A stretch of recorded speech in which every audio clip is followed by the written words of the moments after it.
Esto es El Diccionario Médico, tu podcast de salud, y con ustedes su host, Joana Rodríguez. Hola amigos del Diccionario Médico, bienvenidos a este primer episodio del podcast de este 2025.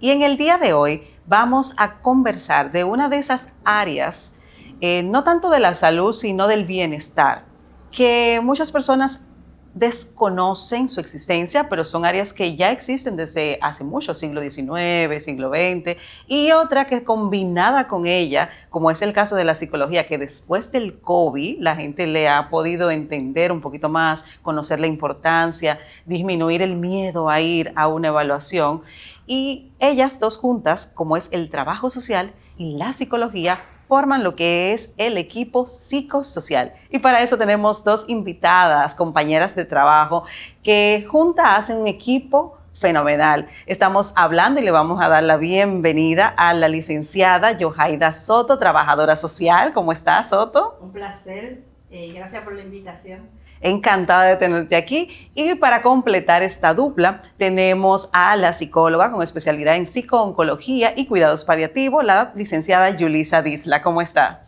Hola, Joana.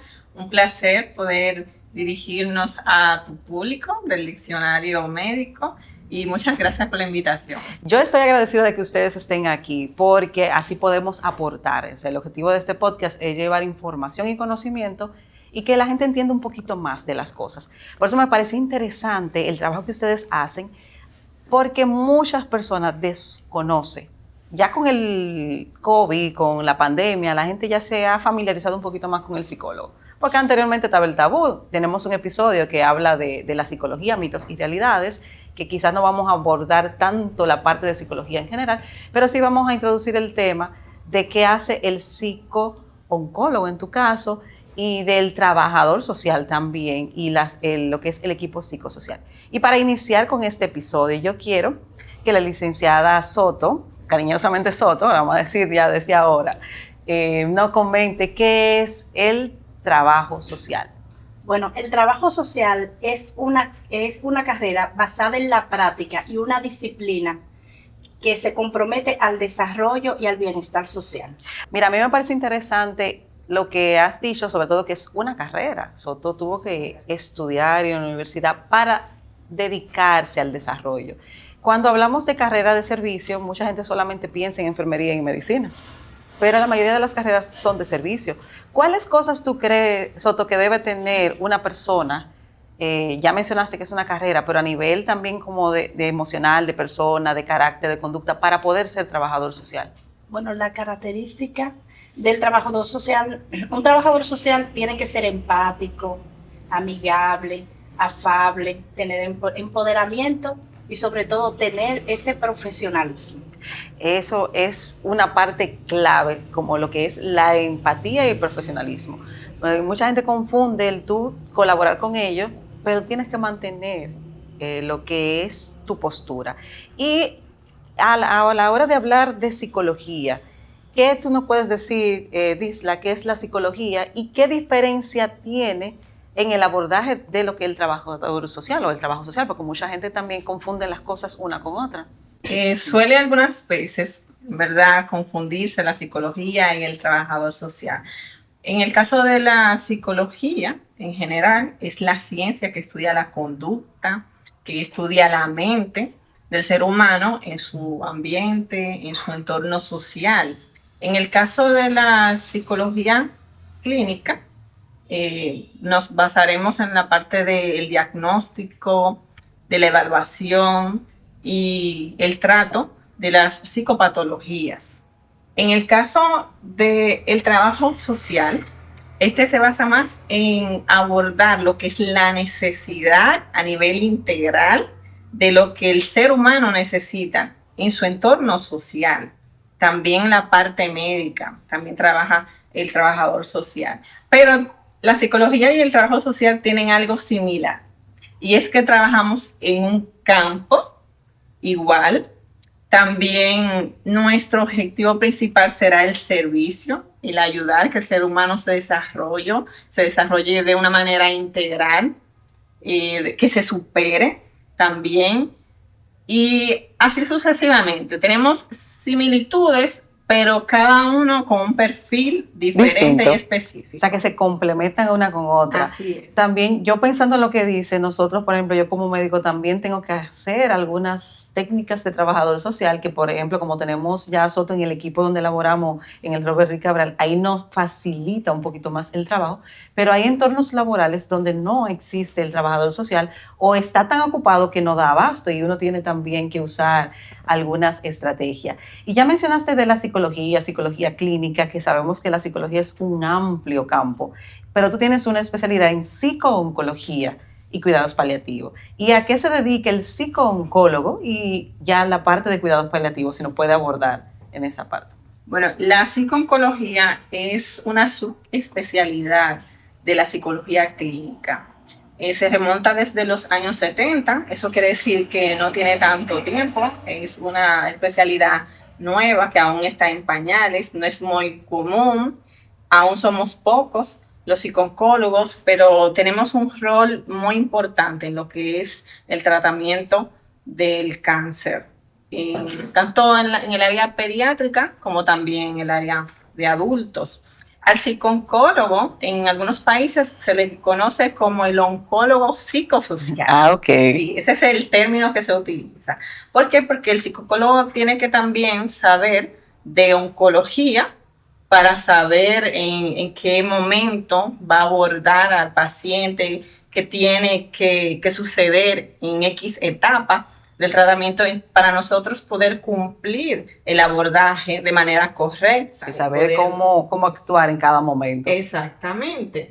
Nosotros, los psicooncólogos, nos especializamos, nuestro campo de trabajo es específicamente el área del cáncer. A diferencia de la psicología en otras ramas que se dedica al diagnóstico y la evaluación de los trastornos mentales. Mira qué interesante lo que nos acaba de decir Disla de lo que es la psico-oncología y cómo cada especialidad tiene su peculiaridad distinta, cómo ella tiene que involucrarse en el campo de la oncología para poder hacer un abordaje psicológico y por eso es que existen cada especialidades. Pero volviendo al trabajo social, como ya mencionamos que la psicología tiene diferentes ramas, el trabajador social también tiene diversas áreas de trabajo. Aquí en nuestro país, en República Dominicana, pues yo sé que tenemos mucho público de México, de Argentina y de otros países donde quizás está un poquito más formalizada lo que es el trabajador social, pero aquí la vemos en muy pocas áreas. Como mi perspectiva, mayormente se están en hospitales y algunos centros de atención a la niñez. Pero no sé qué tú nos puedes decir, Soto, en qué áreas debe trabajar o debe existir un trabajador social y aquí en este país, ¿dónde lo podemos encontrar? Lo podemos encontrar como trabajadores sociales, estamos en pañales, porque la carrera existe desde los años 70, pero fue cerrada en los años 80. Entonces, a partir de los años 2000, comenzó nuevamente a impartirse la carrera en la Universidad Autónoma de Santo Domingo. Los campos que tenemos, podemos trabajar en la protección de niños, niñas y adolescentes, que es CONANI.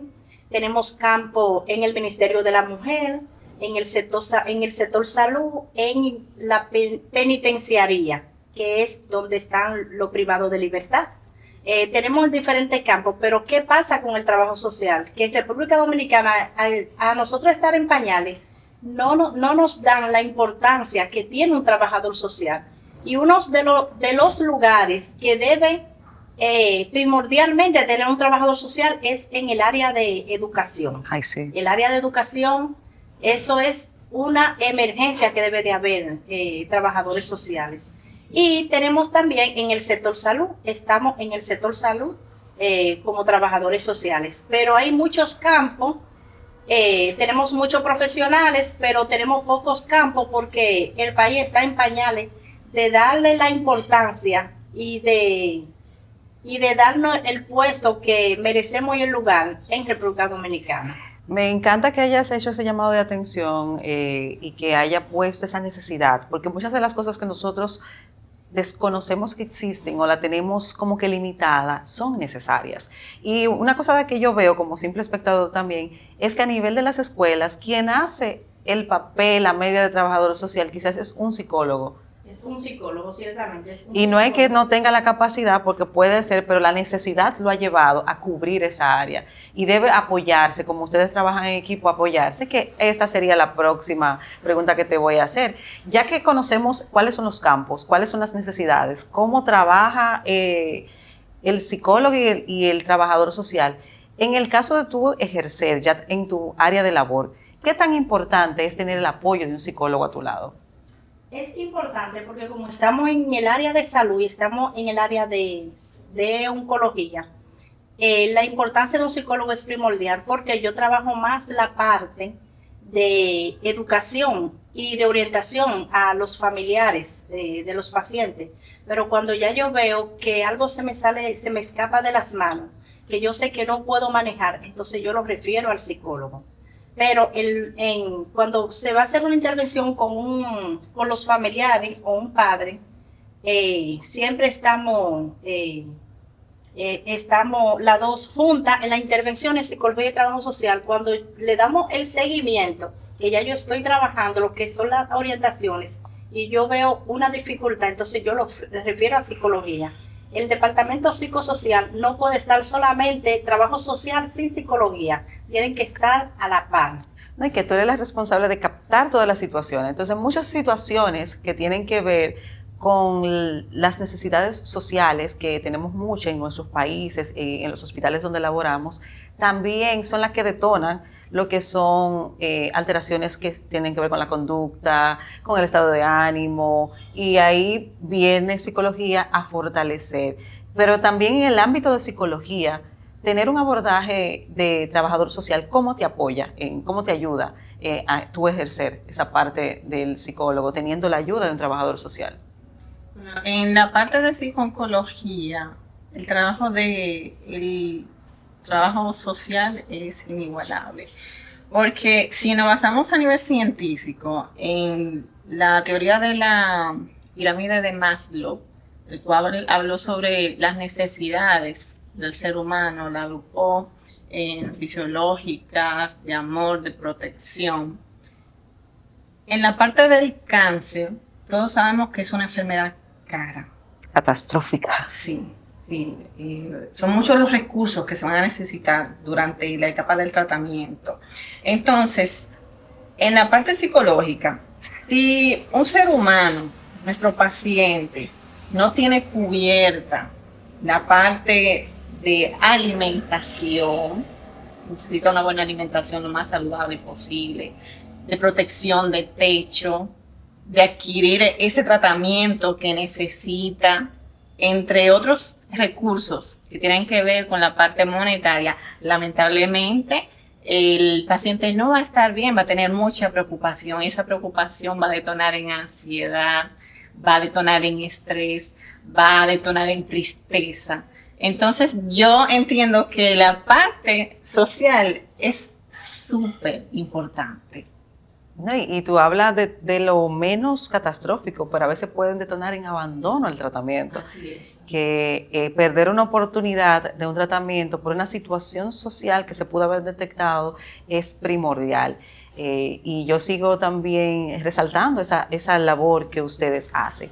Y ya que entramos en el campo de los diagnósticos de los pacientes oncológicos y aprovechando que trabajamos en el área de la oncología, ¿cómo ayuda, cómo apoya un psicólogo a lo que es un paciente recién diagnosticado? O sea, de primera vez, porque hay diferentes etapas, como ya tú bien mencionaste describiendo que el psicooncólogo necesita conocer, porque hay diferentes formas, pero yo creo que una de las etapas más complicadas que tiene un paciente o un familiar de un paciente es cuando le dan ese diagnóstico.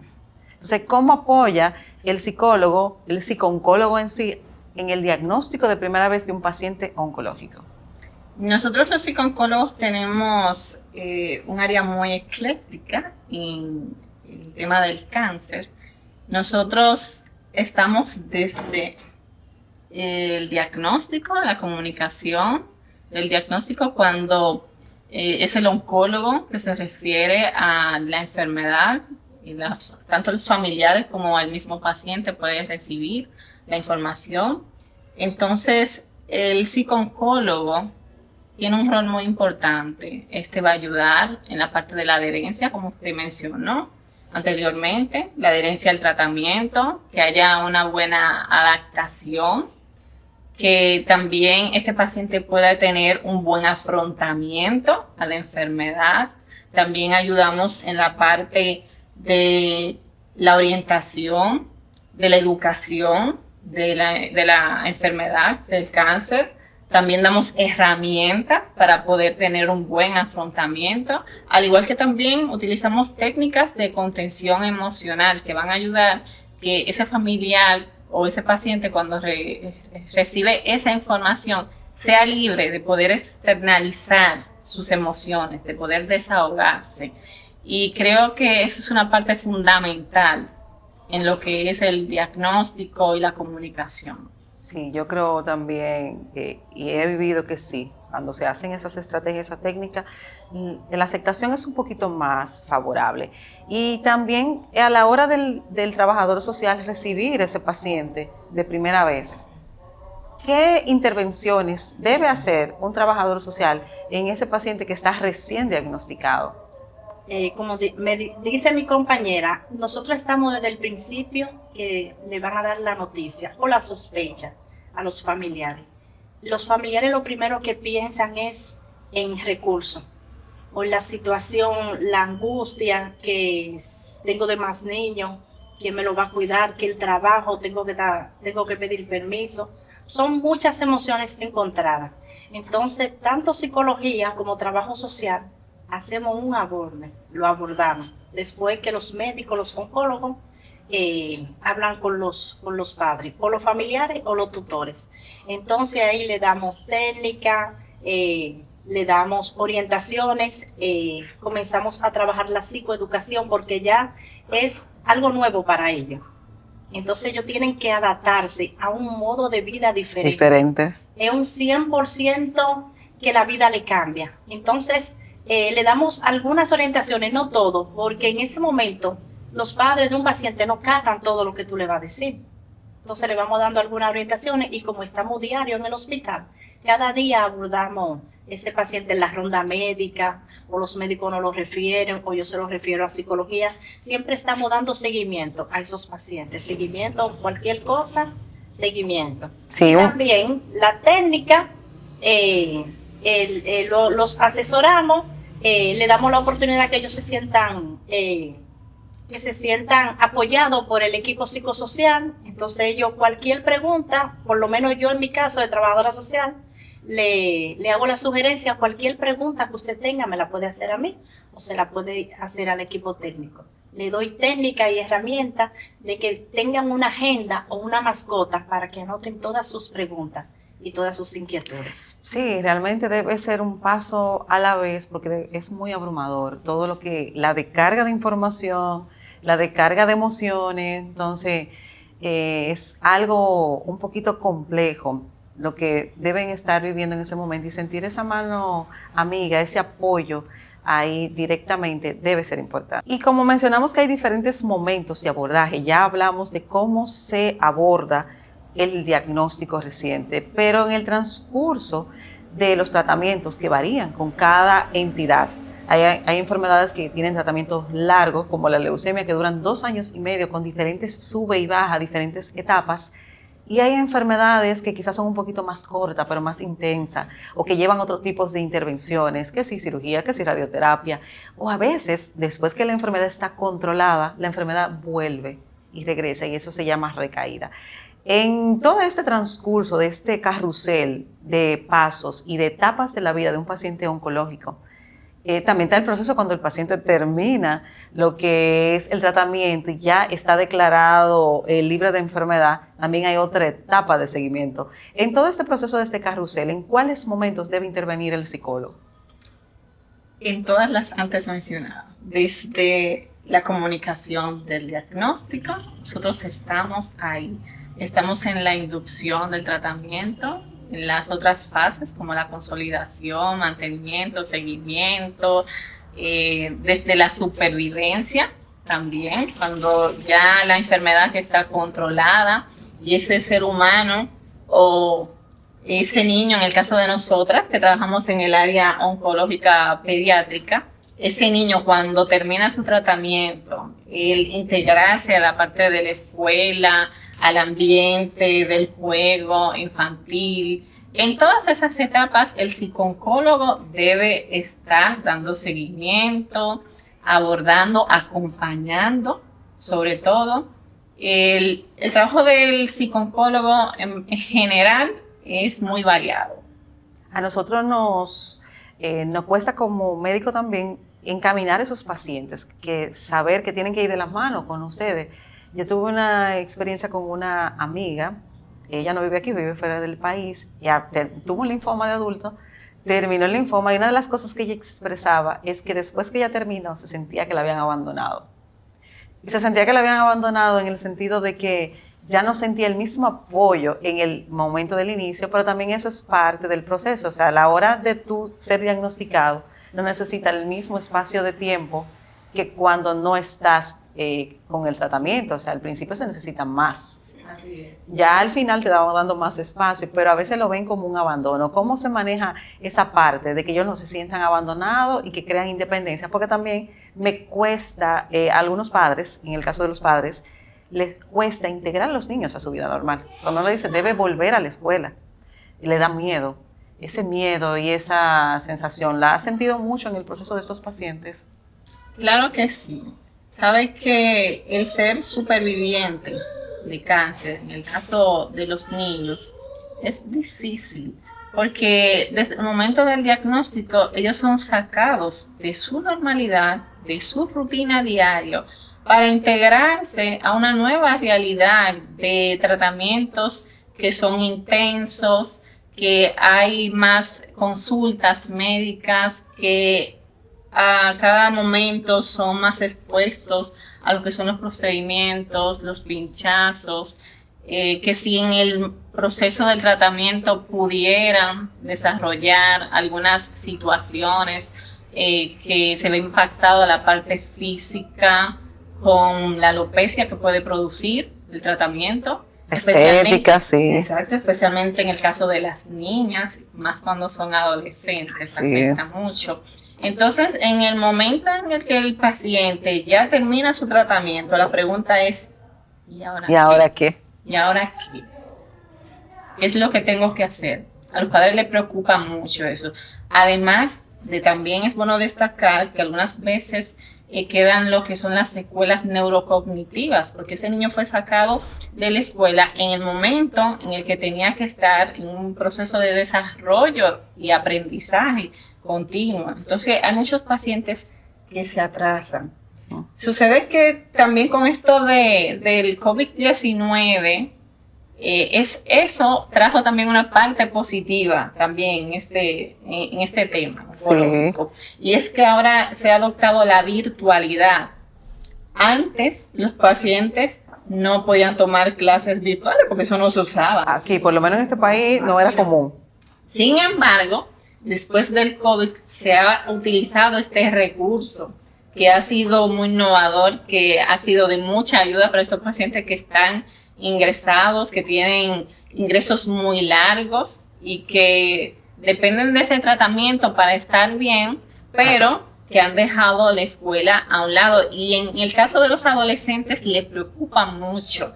Hemos tenido pacientes que son muy buenos en la escuela. Hay otros que dicen, bueno, una parte positiva del tratamiento es que no tengo que ir a la escuela. O sea, son muchas las perspectivas que tienen los pacientes. Cada caso es diferente y por eso es importante tratarlo de una manera singular y única, sobre todo. Todos tienen la enfermedad o las enfermedades de cáncer, porque el cáncer es una enfermedad, pero que varía en muchas especies.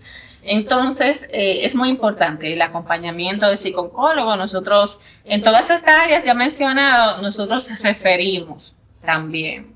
Es bueno destacar que en la parte psicosocial no solamente lo compone el psicólogo y también el trabajo social, sino que también en el tema del cáncer lo componen lo que son los voluntarios médicos. Son personas que dan tiempo para poder ejercer en los hospitales, en las escuelas intrahospitalarias también. También es parte del acompañamiento psicosocial, los diferentes especialistas de la psicología, como por ejemplo el trabajador ocupacional o terapeuta ocupacional, los maestros son parte también del equipo psicosocial. O sea, nosotros, el equipo psicosocial, son diferentes componentes que abordan la parte mental, emocional y social. Todos los componentes que tienen que ver con esta área componen el equipo psicosocial. Mira qué interesante que aclarara esa parte. Siempre las cosas en equipo se fortalecen y que no es solamente uno o dos áreas, sino que es un entorno en común que trabaja todo eso. Integral es la palabra. Qué bien. Y a la hora también, volviendo a los diferentes puntos y al abordaje de lo que es un equipo integral psicosocial, en todas estas diferentes etapas que vive un paciente también oncológico, desde el punto de vista del trabajador social, ¿cuáles son los abordajes? Ya mencionamos, que bueno que Yulisa lo trajera a colación, la integración de la etapa escolar, que anteriormente era nula cásimente, y había incluso escuelas que ni siquiera disponían de mandar la tarea, no aceptaban las excusas médicas. Son todo un problema de educación que tenemos en el entorno del país, que han ido mejorando un poquito, pero desde el abordaje de la parte del trabajador social, ¿cuáles momentos debe ser intervenida? ¿Cuáles situaciones? ¿Quiere poner algunas situaciones particulares? Yo diría que el equipo psicosocial, tanto psicología como trabajo social, es un seguimiento continuo. Porque cuando ellos están en una etapa del tratamiento, que la mayoría de los padres ven que sus niños ya están, es decir, como normal, que ellos lo ven bien, ellos como que se descuidan un poco porque están confiados. Se confía. Entonces, el trabajador social debe de estar dando seguimiento vía llamada, vía mensaje de WhatsApp, mire, recuerde su cita, o si la cita la perdió, el trabajador social es el encargado de darle seguimiento para retomar nuevamente la cita médica.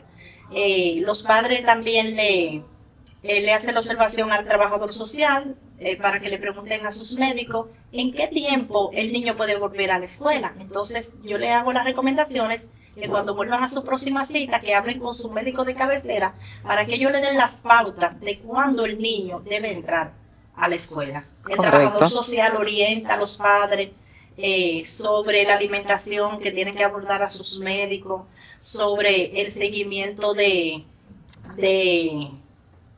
la higiene, se le aborda y se le da seguimiento lo que es la protección, el cuidado de las visitas, que no puede aceptar visitas en la casa. Son unos seguimientos continuos, son varios seguimientos, o se puede decir muchos seguimientos que hay que darle a los padres, y orientaciones. Y la educación siempre, el trabajador social le va a estar dando siempre educación, recordándole, orientándole, y que le pregunte siempre a su equipo médico.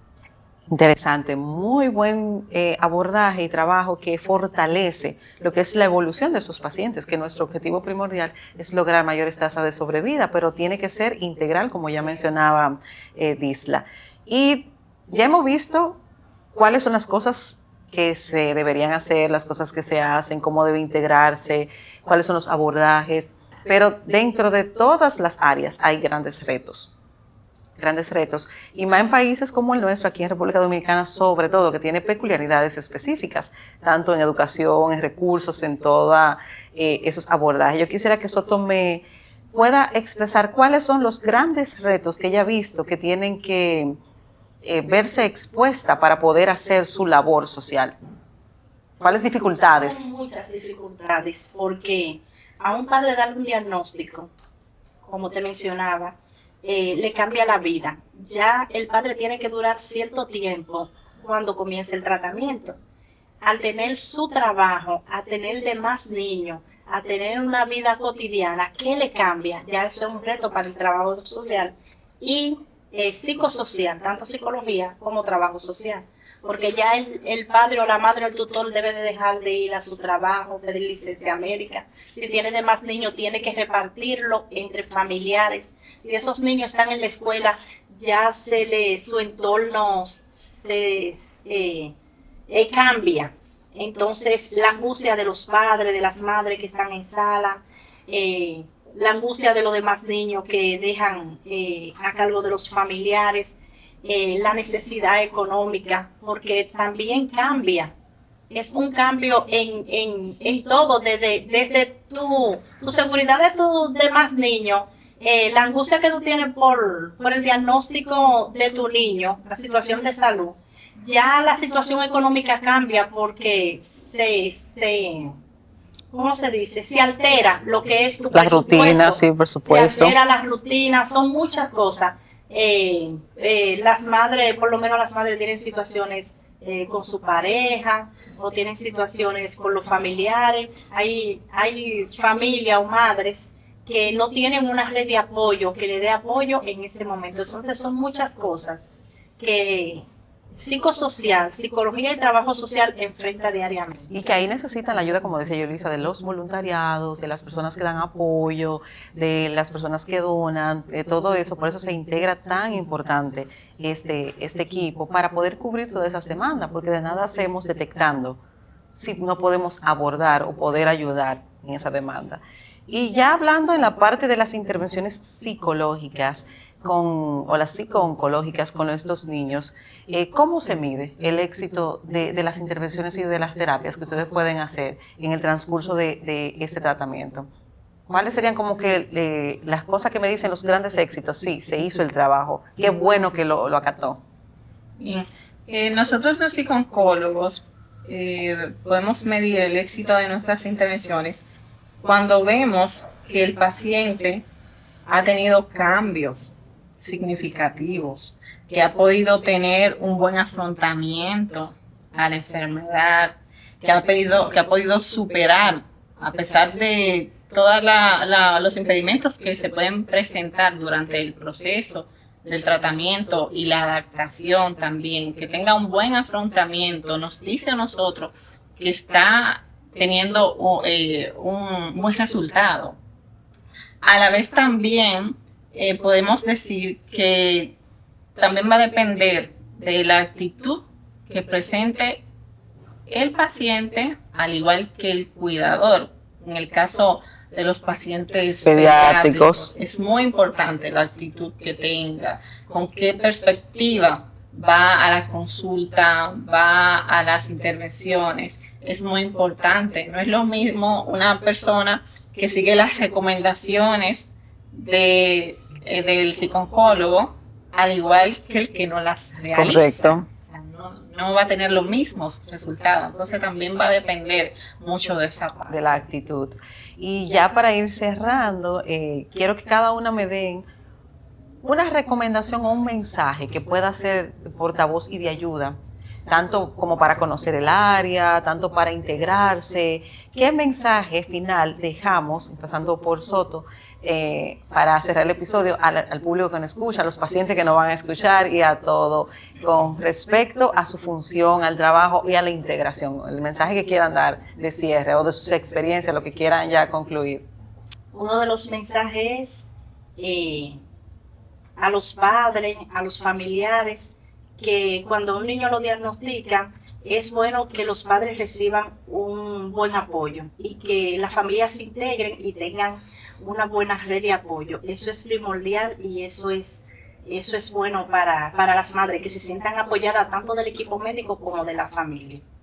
Y tú, Disla, ¿qué mensaje final nos quieres dejar de recomendación, mensaje de cierre para que pueda llegar el mensaje a más personas?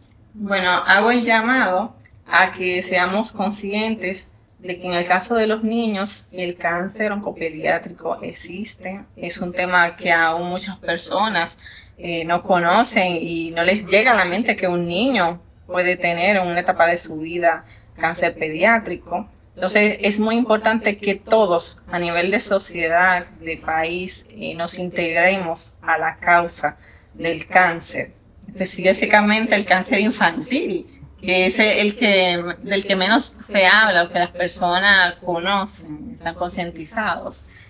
A que se sigan haciendo campañas también de conciencia, a que la familia en este proceso, que es muy duro, es muy fuerte, continúe unida, de que se apoye al niño con cáncer, de que las instituciones puedan integrarse, de que todos trabajemos en equipo, porque el objetivo siempre será que ese niño pueda seguir adelante, de que haya más sobrevida, de que sepamos que sí se puede vivir después del cáncer, de que se puede llevar una vida con normalidad y que apoyemos sobre todo.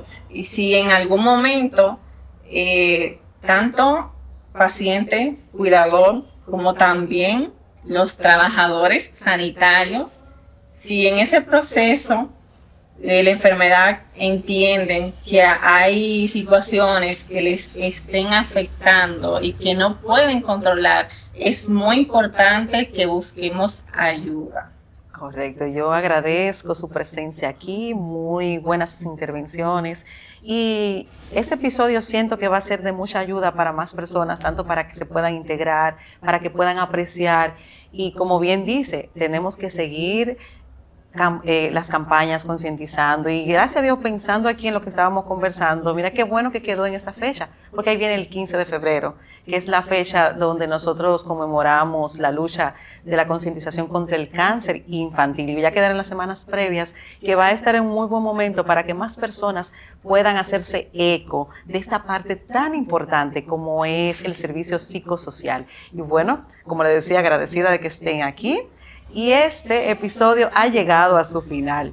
Muchísimas gracias a todos ustedes por escuchar este episodio. Así que no se olviden de suscribirse si están por YouTube, activar la campanita y darle like a este episodio. Y será hasta un próximo episodio.